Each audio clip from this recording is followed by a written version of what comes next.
Herkese merhabalar, ben Eno Bayram. Bugün sizinle birlikte 3 gün sürecek bir serüvenin başlangıcını yapacağız. Kaliteli ekmek yemeyi sevenlerin favorilerinden bir tanesi olan gerçek bir Fransız baget ekmeği yapacağız.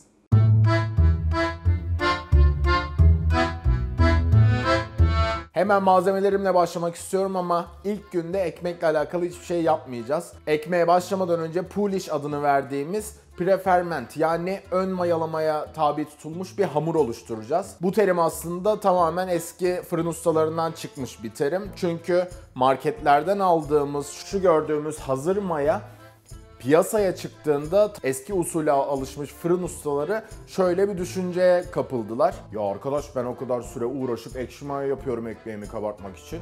5 gramlık şey nasıl kabartacak ekmeği? Yani bir fabrikadan piyasaya çıkmış olan tanecikli yapıdaki adına maya dedikleri ürünün kullanımını birazcık yadırgadılar. Tabii ki zamanla artık bunun çalıştığını fark edince de hem yardan geçmediler hem serden geçmediler. Geçmişte kullandıkları ekşi maya mantığına benzeyen yolla birlikte marketten aldıkları, piyasada buldukları hazır mayayı da kullanmaya başladılar. Malzemelerle başlayacağım hemen. Pul işimiz için 450 gram kadar ekmek unumuz var. Bunun yanında 7 gram kadar kuru mayam olacak. Eğer yaş maya kullanmak isterseniz de her zaman aralarında 1'e 3 oran söz konusu oluyor. Yani 7 gram kuru maya için 20 gram kadar, 20-21 gram kadar yaş maya kullanabilirsiniz. Bunun yanında 450 gram kadar da suyum var. Süreç çok basit. Bir karıştırma kabı alıp direkt olarak unumu ekliyorum. Bu yaptığımız karışım aslında çok basit bir mantığa dayanıyor. Anlatmaya başlamadan önce mayalarımı öncelikle suyun içine ekleyeceğim. Ve güzelce bir kaşık yardımıyla suyun içinde çözünmelerini sağlayacağım. Olabildiğince. Aslında mantık olarak baktığınızda bir ekşi maya yapıyoruz ama ekşi mayada yaptığımız gibi aylar, yıllar kadar besleme yerine sadece bir günlük dinlendirme sonrasında hem bu marketten aldığımız mayanın hem de unun içinde bulunan laktik asit bakterileriyle vahşi mayaların çalışmasını sağlayacağız. Ekşi maya kadar belirgin bir tadı olmasa da kesinlikle normal direkt yarım saat mayalandırıp pişirdiğiniz ekmekten çok daha lezzetli olacak. Mayalarımı olabildiğince çözdürdükten sonra da direkt olarak unumun içine ekleyeceğim. Ve bir kaşık yardımıyla öncelikle karıştırmaya başlayacağım. Daha sonra karışımımı tezgahın üstüne alıyorum. Rahatça yoğurabilmek için.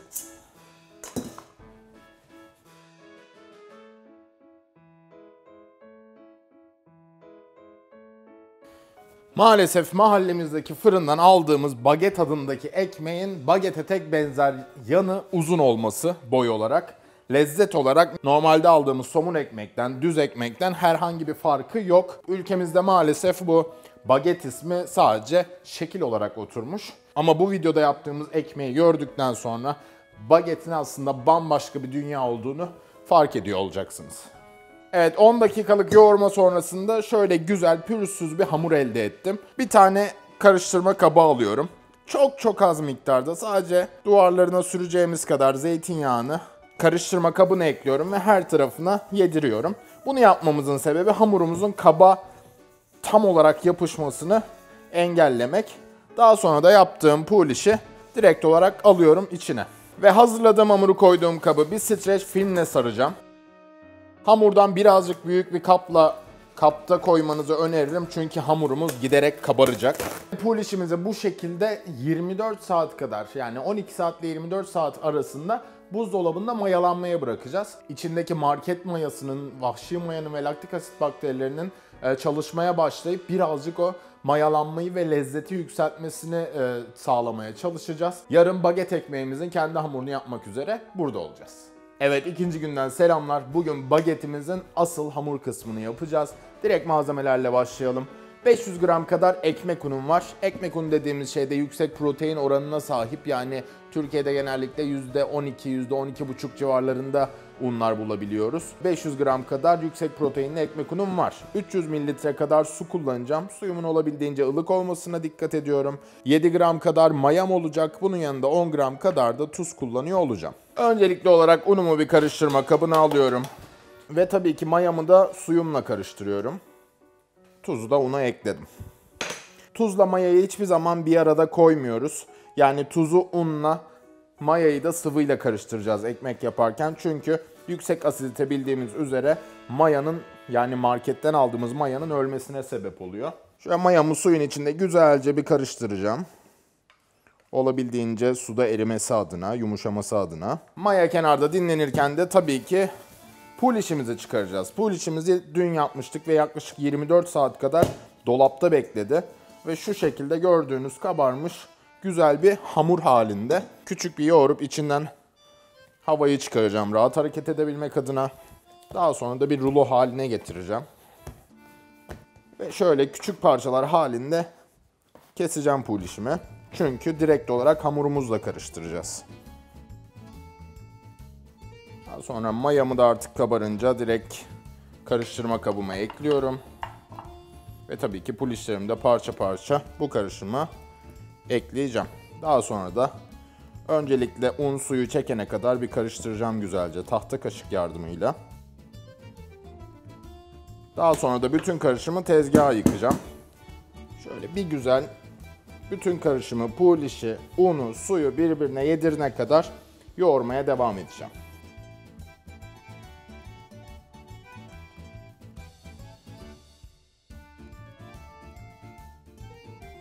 Tabii ki karışım oranlarını bozmamak için kabınızın içinde kalmış olan parçacıkları da dahil etmeyi unutmayın.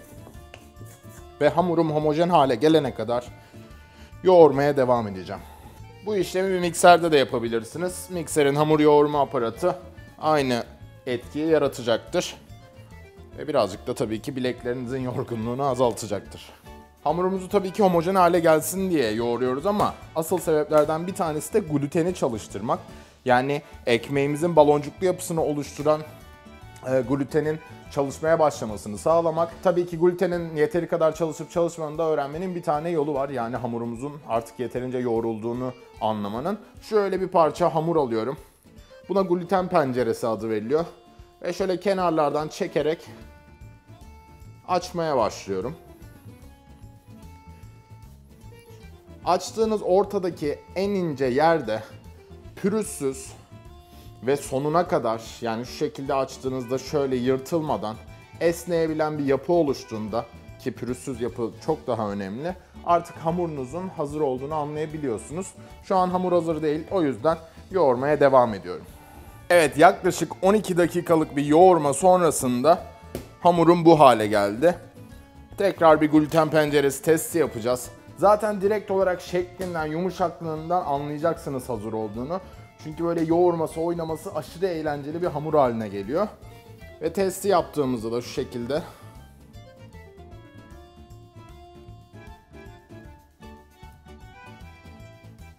Kolay kolay yırtılmayan ve baklava ustalarının yaptığı bir şov vardır bilirsiniz. Arkasına baklava hamurunun bir bayrak koyarlar, bir resim koyarlar ve görünür.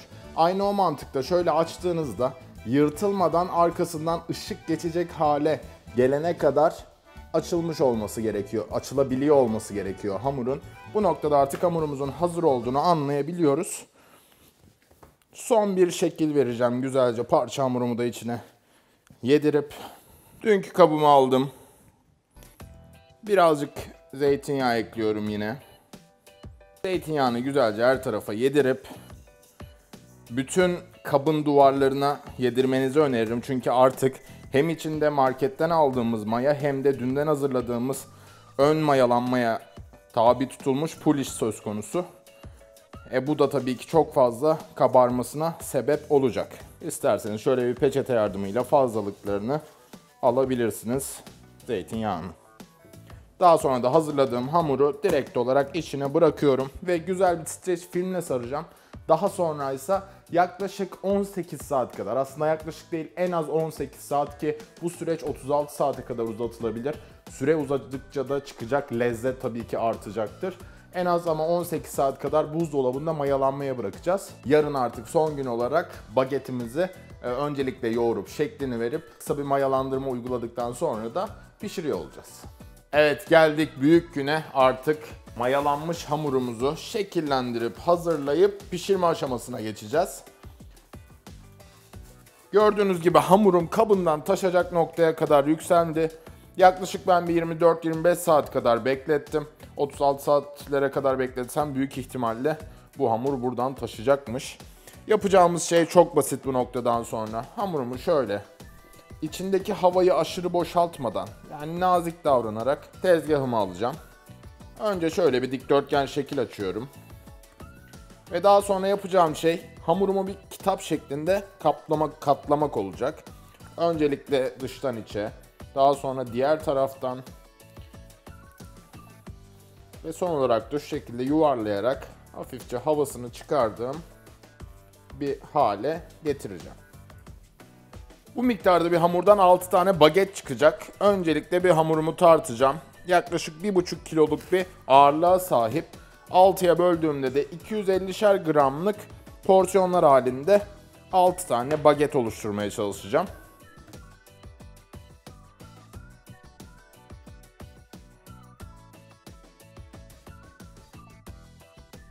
Evet, hamurlarımı eşit şekilde böldükten sonra da şu şekilde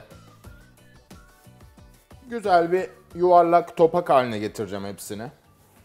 Hamur dolaptan çıktığı için uğraşılması, çalışılması birazcık zor bir kıvamda. Ve zaten sertliğinin yanında içindeki gluten de şu anda çalışmasını durdurduğu için çok sert bir yapı elde ediyor olacaksınız hamurunuzu ilk çıkardığınızda. Ama sıkıntı yok. Daha sonra da hamurumu alacağım. Şöyle bir miktar açacağım. Ve yapacağımız şey ilk şeklini veriyor olmak. Öncelikle içe doğru bir pıt katlayacağım. Ve daha sonra bu bağlantı noktasını tamamen birleştirecek şekilde katlayacağım. Daha sonra aynı şekilde yanlardan açacağım. Ve son olarak, yani 3. kez tekrar katlayıp iyice kapatarak hamurun birbirine tamamen geçmesini sağlayarak ilk şeklini vereceğim hamurumun. Yani şu şekilde ince batonlar elde edeceğiz. Ve daha sonra hazırladığım bu batonları hafif nemli bir bezin üstüne alıyorum. Yaklaşık bir 15 dakika kadar bu şekilde oda sıcaklığında bekletiyor olacağım. Çünkü söylediğim gibi gluten hamur şu anda dolaptan çıktığı için gluten çalışmayı durdurmuş durumda. Birazcık glutenin çalışmasını başlayıp, yani ısıyla birlikte aktive olmasını sağlayıp hamurla daha rahat ilgilenebilmek istiyoruz. Bu yüzden de bu şekilde birazcık dinlenmeye bırakacağız. Evet, yarım saatlik bir dinlenmenin ardından böyle sıcaklıkları hafif yükselmiş pofidik hamurlar haline geldiler. Direkt olarak şöyle kenara alıyorum çalışma alanımı boşaltmak için. Hamur bu noktadan sonra birazcık yapışkan bir hale geliyor. O yüzden çok az miktarda çalışma alanınızı ve ellerinizi unlamak daha rahat çalışmanızı sağlayacaktır. Zaten gördüğünüzde böyle pofidik bir hale geliyorlar. Yapacağımız tek şey de şöyle güzelce açıp içe doğru tekrar bir tur katlamak olacak. Daha sonra da 30 santimlik bagetler halinde açıyor olacağız hamurlarımızı. Tabii ki burada bir teknik işin içine girecek. Bir tepsi alıyorum ve şu şekilde bir bezim var. Bu bez Fransızların kuşe ya da kuş diye adlandırdıkları uyumak anlamına gelen bir teknik için kullanılıyor. Herhangi bir keten, pamuklu, hani üstünde temiz şekilde ekmek yapabileceğiniz herhangi bir bez kullanabilirsiniz. Yapacağım şey de bu bezin üstünü güzelce unlayıp daha sonra hazırladığım bagetimi bu şekilde yerleştirmek olacak. Daha sonra şu şekilde bir oluk oluşturacağız. Ve hamurumuz böyle kendine ait bir odada yaşamaya devam edecek. Şöyle baloncuklar görmeniz çok normal, çünkü bekleme sırasında sıcaklığın da artmasıyla mayamız yeniden yavaş yavaş çalışmaya başlıyor ve ekmeğimizi hala durmadan baloncuklu hale getiriyor. Bu noktadan sonra eşit şekilde açarak 30 santimlik bagetler haline getiriyorum. Ve aynı şekilde bir oluk daha oluşturuyorum. Bu şekilde bütün hamurlarımı hazırlayana kadar süreç devam edecek.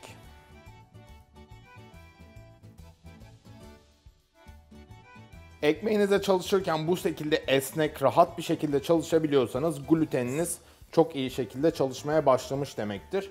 Dün yaptığımız gluten penceresi testinin de aslında mantığı buna dayanıyor. Bütün hamurlarımı hazırladıktan sonra şu şekilde bir görüntü ortaya çıkacak. Ekmeklerimin üstünü güzelce unlayacağım. Ve daha sonra bu bezi kapatacağım üstlerine ve yaklaşık 1 saat kadar oda sıcaklığında uykuya yatıracağız onları. Yani kuş tekniğini uygulayacağız. Yani tekrar bir sıcak mayalama uygulamış olacağız. Daha sonra da ekmeklerimizi çizerek devam edeceğiz. Evet, 1 saatlik mayalanma sonrasında ekmeklerimiz güzel pofidik hale geldiler. Bu noktada yapacağım tek şey var.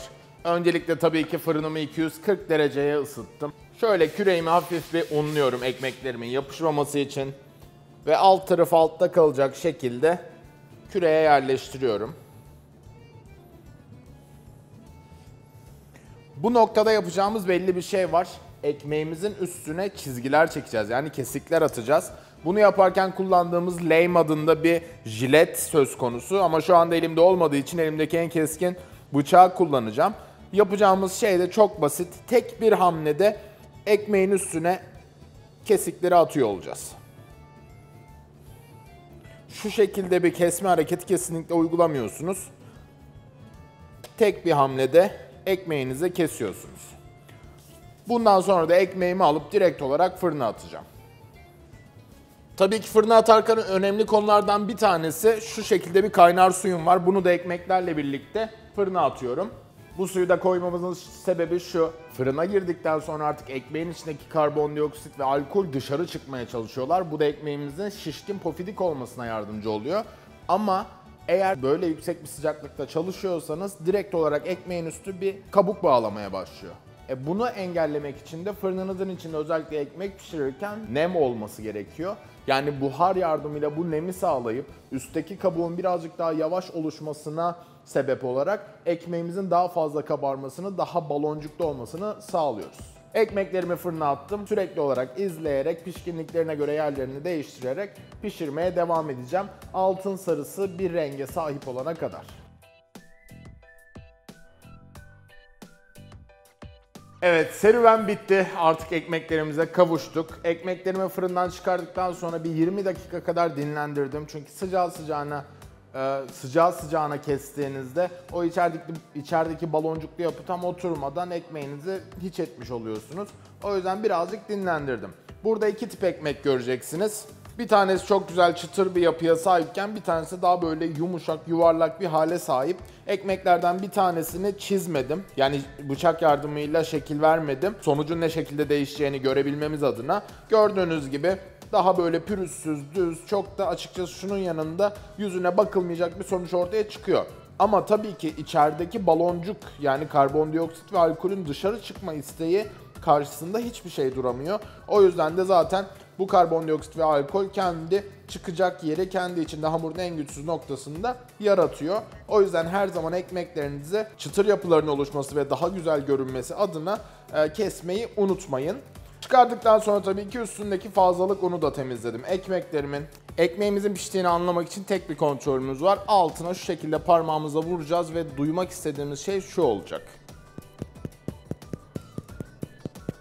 Bu şekilde bir kabuk sesi duyduğunuzda artık ekmeğiniz hazır demektir. Fırından alabilirsiniz.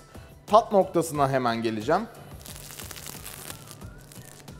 Böyle çıtır çıtır, içi baloncuklarla dolu, gayet güzel ve kokusu zaten böyle neden bilmiyorum bana bir un helvasını hatırlattı. İçi de zaten direkt olarak böyle maya diyeceğim ama maya da değil, o bildiğimiz güzel ekmek kokusunda. Bir de tadım yaparsak aşırı güzel bir ekmek olmuş. Yani diyette olmasam böyle bir tanesini sadece tek başına tereyağıyla gömebilirim sanırım. Ama kendime dur demem lazım. Uzun bir süreçten geçtik. 3 günlük bir hazırlık var sonuçta baktığınızda bu ekmekte. Bu 3 günün sonunda verilen bütün emeğe değen bir sonuç çıktı. Bunu kesinlikle çok rahat şekilde söyleyebiliyorum. Dikkat edeceğimiz noktalar var mı? Tabii ki var. Dinlendirme ve mayalandırma noktasında kesinlikle çok uzun süreler beklemenizi öneririm. Çünkü ne kadar fazla beklerseniz o kadar fazla tat ekmek hamurunuzun içinde ortaya çıkacaktır. Ve bunun yanında tabii ki baloncuklanma da önemli olacak. Yani daha pofidik, dışı çıtır, içi ise yumuşacık bir ekmek elde etme şansınız oluyor. Pişirme noktasında fırına koyduğumuz suyu unutmayın. Çünkü Şu ekmeğin şu şekilde kabarmasını sağlayabilmemizin tek yolu bu. Eğer yeteri miktarda nem olmazsa ortamda şu şekilde incecik bir baget elde etmiş olursunuz. O yüzden hamurunuza yani ekmeğinize kabarma şansını vermek adına fırına kaynar su koymayı unutmayın demir bir tasın içinde. Son olarak da pişirmeden hemen öncesi zaten fırından çıkardığımda da söyledim. Şu şekilde çizikler atmak kesinlikle hem çıtırlık noktasında hem de görüntü noktasında çok büyük farklar yaratacak. O yüzden hiçbir şekilde çizmeden ekmeklerinizi bence fırına atmayın. Bunun dışında her şey güzel gitti. Özellikle mayalandırma evrelerine ve şekillendirmeye dikkat ettiğiniz sürece çok güzel sonuçlar alacağınıza eminim. Bu haftalık da benden bu kadar. Sizinle birlikte gerçek bir baget ekmeği ne şekilde uygulanır, teknik anlamda bilgilerle birlikte öğrenmeye çalıştım. Ve ortaya çıkan sonuçtan da fazlasıyla memnunum. Hem lezzet hem doku olarak. Bu tarifi uygulayarak hazırladığınız ekmekleri de Eno Bayram Instagram sayfasından benimle paylaşmayı unutmayın.